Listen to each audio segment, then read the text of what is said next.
সংবিধানের মৌলিক সংস্কারগুলো জনগণের ম্যান্ডেট নিয়ে করলেই বেশি টেকসই হবে বলে মন্তব্য করেছেন এনসিপির আহ্বায়ক নাহিদ ইসলাম। দুপুরে গণসংহতি আন্দোলনের সাথে বৈঠক শেষে একথা বলেন তিনি। এরপর বিকেলে ইসলামী আন্দোলনের সাথে বৈঠক শেষে মানবিক করিডোরের বিষয়ে সিদ্ধান্ত নিতে জাতীয় সংলাপের প্রয়োজন বলে মনে করেন এনসিপির নেতারা। প্রয়োজনীয় সংস্কার শেষেই জাতীয় নির্বাচন হওয়ার ব্যাপারে ঐক্যমত প্রকাশ করে উভয় দল। সাদরিনা খন্দকারের রিপোর্ট। চলমান সংস্কার এবং রাজনৈতিক নানা বিষয়ে আলোচনা করতে বুধবার বিভিন্ন রাজনৈতিক দলের সাথে বৈঠকে বসে জাতীয় নাগরিক পার্টি এনসিপি এবং গণসংহতি আন্দোলন। দুপুরে বাংলা মোটরে এনসিপির কার্যালয়ে বৈঠক করেন জাতীয় নাগরিক পার্টি এবং গণসংহতি আন্দোলন। বৈঠক শেষে দল দুটির নেতা বলেন, প্রয়োজনীয় সংস্কার এবং ফ্যাসিস্ট আওয়ামী লীগের নিষিদ্ধের ব্যাপারে একমত হয়েছেন তারা।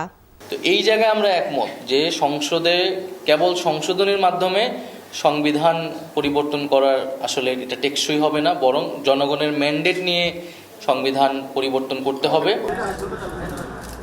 এদিকে বিকেলে ইসলামী আন্দোলন বাংলাদেশের সাথে বৈঠক করে এনসিপি। পরে সংবাদ সম্মেলনে নাহিদ ইসলাম জানান, মানবিক করিডোরের মতো গুরুত্বপূর্ণ বিষয়ে সিদ্ধান্ত নিতে জাতীয় সংলাপ প্রয়োজন। আর ইসলামী আন্দোলনের আমির সৈয়দ মোহাম্মদ রেজাউল করিম বলেন, প্রয়োজনীয় সংস্কার শেষেই নির্বাচন চান তারা।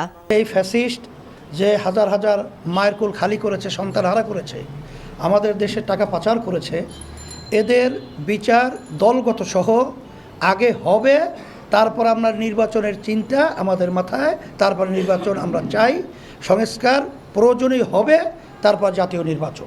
এর আগে ইসলামী আন্দোলনের সঙ্গে দুপুরে বৈঠক করে এবি পার্টি। বৈঠকে আওয়ামী ফ্যাসিবাদ বিরোধী সকল শক্তিকে দেশ গঠনে ঐক্যবদ্ধ হয়ে কাজ করার আহ্বান জানানো হয়। Sadrina Khandakar, NTV news, Dhaka. বান্ডেল থাকলে প্রতি সেনমানিতে টাকা বাঁচবে। বিকাশ সেনমানি বান্ডেল কিনে জিতুন প্রতি লেনদেনে।